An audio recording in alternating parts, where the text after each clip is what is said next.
Between Hawaii and California, in an area about twice the size of Texas, is the Great Pacific Garbage Patch. For decades, tons of our plastic debris has accumulated there because of swirling ocean currents. It looks like a cloudy soup, and that's because the plastic objects are spaced far apart, and they range in size from large debris to microscopic.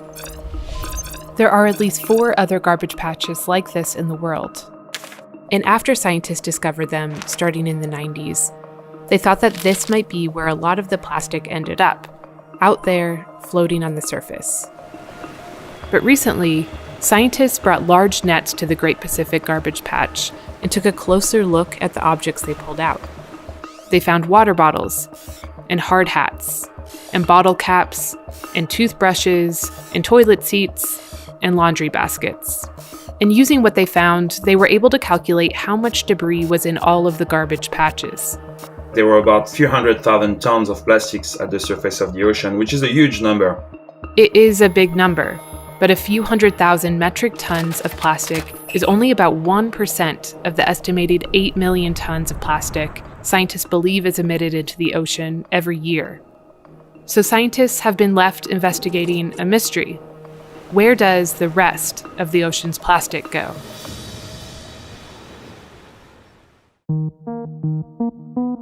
This is clue number 1 in the case of the missing plastic, a seafloor sediment sample.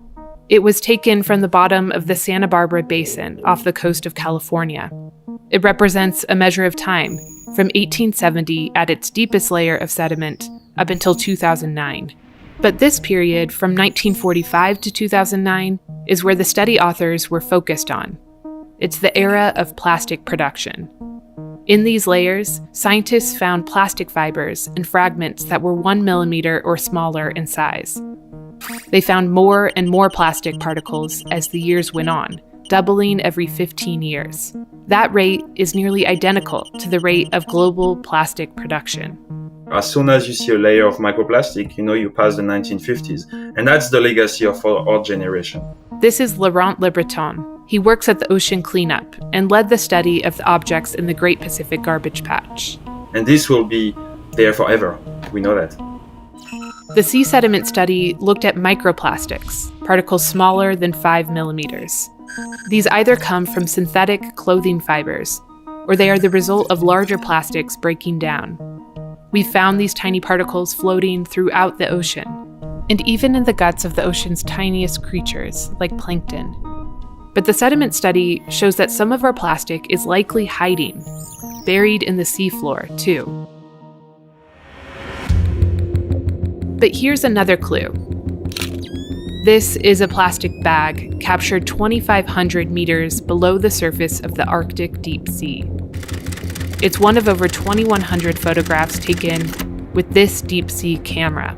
Part of the work that we're doing is to look at the impact of climate change in the Arctic.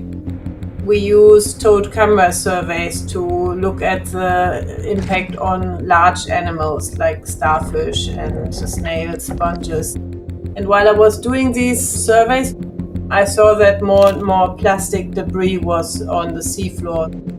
Melanie Bergman's research shows that large plastic objects don't just float on the surface or degrade into microplastic. Some of them sink without breaking down.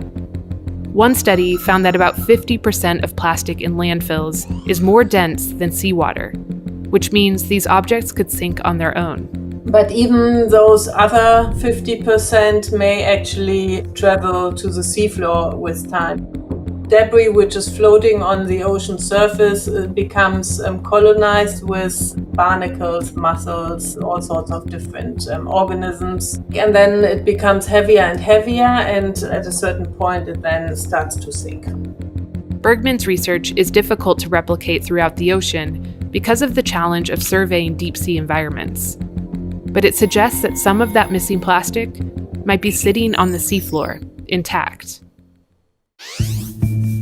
Another clue complicates the mystery, though. This plastic crate from Taiwan. It's one of the objects excavated during the harvest in the Great Pacific Garbage Patch.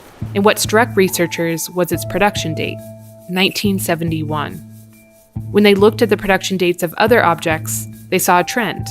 a lot of it was old trash. This was a new lead, because if the majority of plastic pollution degraded into microplastic or fell to the ocean floor, then what you'd see in garbage patches would be new plastic. And that changed the story because the plastic that is accumulated at the surface of the ocean is actually very persistent. The plastic we find in subtropical oceans may actually be there for decades, if not centuries. It turns out the new plastic is far closer than the open ocean or the bottom of the deep sea. Le Breton's research found that plastic objects on coastlines have more recent production dates than plastic in the open ocean. This clue led scientists to think a lot of debris actually stays close to shorelines around the world, hidden in plain sight. Some of that will end up in the middle of the ocean in garbage patch, but actually a lot of it stays fairly near shore and hops from beach to beach to beach.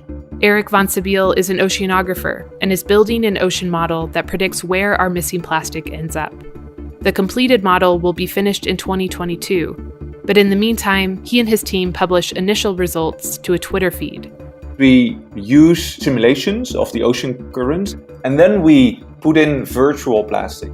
We move that plastic with the ocean flow.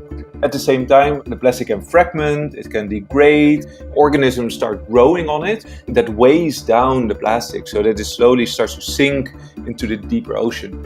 So in that way, we're doing like this gigantic simulation of all of the ocean, of all the plastic moving around. Van Sabeel thinks that a majority of plastic pollution is within 100 miles of shorelines, continually getting washed back up on beaches, down coastlines, or up and down to the sea floor.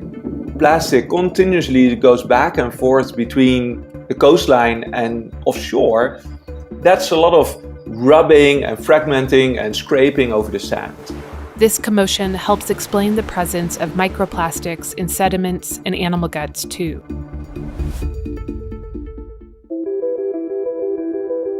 Laurent's organization is working on cleaning up the garbage patches in the middle of the ocean, but that won't do much for the other 99% of our plastic.